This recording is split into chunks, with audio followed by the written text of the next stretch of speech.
Woman saves boy from drowning 20 years later. He returns as a millionaire to repay. It was the last warm day of summer in the small town of Pine Hill, tucked in the leafy corner of Pennsylvania. The lake shimmered under the golden sunlight, surrounded by tall pine trees and the distant hum of cicadas.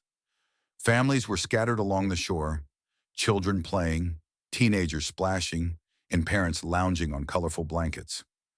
Among the crowd was a woman named Claire Matthews, 32 years old, a local high school art teacher with a warm smile and calm presence. She had come to the lake that day not for swimming, but to escape the heaviness in her chest. Just 2 weeks earlier, her fiancé had called off their engagement, and though she tried to hide the ache, it lingered in her eyes. As she sat on the dock, sketching the horizon in her leather-bound notebook, a sudden scream sliced through the laughter-filled air. "Help! My son! He's drowning!" Heads turned. A frantic mother was running toward the edge of the water, her voice shrill, pointing to a small figure flailing in the deeper part of the lake. Claire dropped her sketchbook.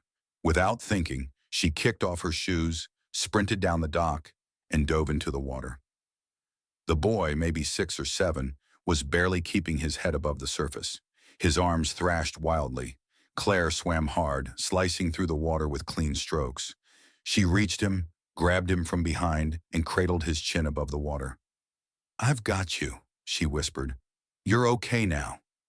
The boy was sobbing uncontrollably, his face red and terrified. Claire swam them both back, gasping as she pulled them onto the shore. The boy collapsed into her lap, coughing and crying. His mother, tears streaming down her cheeks, knelt beside them. "You saved him," she whispered, clutching Claire's hands. "I don't know how to thank you." Claire just nodded, brushing back the boy's wet hair. "What's your name, sweetheart?" she asked him. "Jordan," the boy choked out. Claire smiled. "Hi, Jordan. You're safe now." Over the next few days, the incident was all over the local news. Local teacher saves drowning boy in heroic act. Claire was uncomfortable with the attention. She didn't think of herself as a hero, just someone who did what had to be done. But like all small-town stories, the headlines faded. Jordan's family moved away soon after. His father had been offered a job in California. Claire never heard from them again. Time marched on. Claire continued teaching, painting, living a quiet, modest life. She never married. A few relationships came and went, but none stuck. She poured her love into her students, her art, and her elderly mother, who had grown increasingly frail over the years. No one knew how many nights Claire sat alone on her porch, wondering if that one act of courage meant anything to the boy she had saved. She never imagined that 20 years later, it would change everything. It was a Monday morning when Claire, now 52, walked into her classroom at Pine Hill High. The air smelled of chalk and floor polish. She was setting up a still life demonstration when the school secretary popped in. "There's a man waiting in the front office," she said. "He says he's here to see you." "Didn't give a reason?" Claire furrowed her brow. "What's his name?" he said. "Jordan? Jordan Miles." Claire froze. The name struck something deep in her chest. It couldn't be. That was 20 years ago. He'd be a grown man now. Successful, maybe. Still, why would he come here? She wiped her hands and walked down the hallway. At the front desk stood a tall, sharply dressed man in his late 20s, early 30s. He wore a navy blue suit and polished shoes and carried a bouquet of white lilies in one hand. When he saw her, he smiled. "You probably don't remember me," he said, "but I remember you." Claire's mouth parted slightly. "Jordan," she whispered. He nodded. "You saved my life, Miss Matthews, and I've spent 20 years waiting for the day I could thank you properly." They sat at a nearby cafe, sipping coffee and catching up. Jordan told her everything. After moving to California, his parents struggled. His father lost his job. His mother picked up 2 cleaning gigs. Life had been hard and college seemed impossible, but Jordan had never forgotten the woman who pulled him from death's grip. "You taught me what kindness looks like," he said, "and I swore I'd live a life worth your sacrifice." He started working at 14, got scholarships, built a tech startup in college, sold it by 25. He was now the founder and CEO of a growing social impact company. "I owe everything to that moment," he said. "To you." Claire was speechless. She had never asked for recognition. Her life had been ordinary. Finances tight, dreams of opening an art gallery long buried under hospital bills and school loans. Jordan looked at her hands, weathered, calloused from years of chalk and care. "I want to do something for you," he said. "You already have," she replied, blinking tears. "You're alive, Jordan.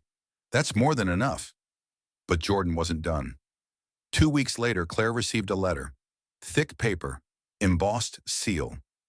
Inside was a deed to a historic building in downtown Pine Hill. With it, a note. "Every hero deserves a legacy. I bought this space for you. Use it for your gallery. Teach, inspire, create. Let the world see the beauty you've been giving quietly for years." Jordan Claire's hands trembled as she read it. She hadn't painted for herself in over a decade. Life had left little room for dreams, but here was a second chance, offered by a boy who hadn't forgotten. Within months, the building was transformed into the Matthews Gallery, a sanctuary of color and creativity. It became a community hub, showcasing local artists and hosting free workshops for kids. Jordan visited often. He spoke at local schools, funded scholarships, even set up a foundation in Claire's name for at-risk youth. People came from all over to see the woman who saved a child and the man who never forgot. But life wasn't without complications. One night, Claire was locking up the gallery when she noticed a woman standing across the street, thin, hunched, wearing an old coat. There was something familiar in her posture. The woman stepped forward. "Claire?" It was Jordan's mother, Angela Miles. Tears welled up in her eyes. "I didn't know he'd come back, and never thought he'd remember." Claire embraced her, stunned. Angela had fallen on hard times. After years of struggling, she'd lost her home and was living out of a shelter 2 towns over. "I didn't want to burden him," she said. "He's done so well. I didn't want him to see me like this." Claire brought her inside, made tea, and called Jordan. He arrived within the hour. The reunion was tearful, heart-wrenching, full of apologies and forgiveness, and it changed Jordan again. "I built my life on gratitude," he said, holding his mother's hands. "But I forgot where I came from." He moved her into a home just down the street, got her the care she needed, reconnected. He wept that night, confessing to Claire how success had blinded him from the things that truly mattered. And Claire simply said, "You were never lost, just still finding your way." 5 years passed. The Matthews Gallery became a landmark. Claire's art, once hidden in dusty closets, now hung in national exhibitions. She mentored dozens of young artists, many from disadvantaged backgrounds. Jordan's company expanded, focusing on human-first tech and community building. He started a mentorship program, often quoting Claire's words in interviews. "We rise by lifting others." One summer evening, on the anniversary of the day she saved him, Jordan invited Claire to the lake. Same spot, same dock.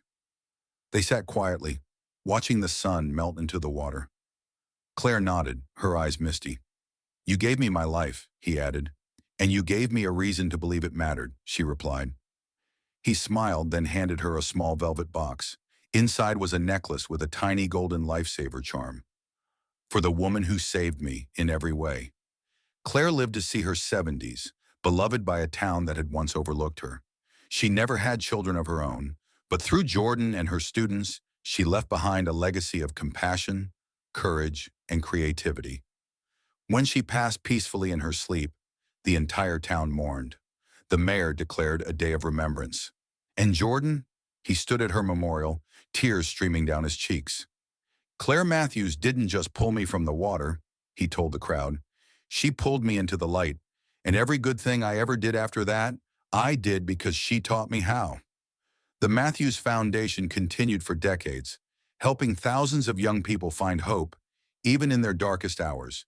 Because sometimes one act of kindness, just one, can ripple through time and change everything.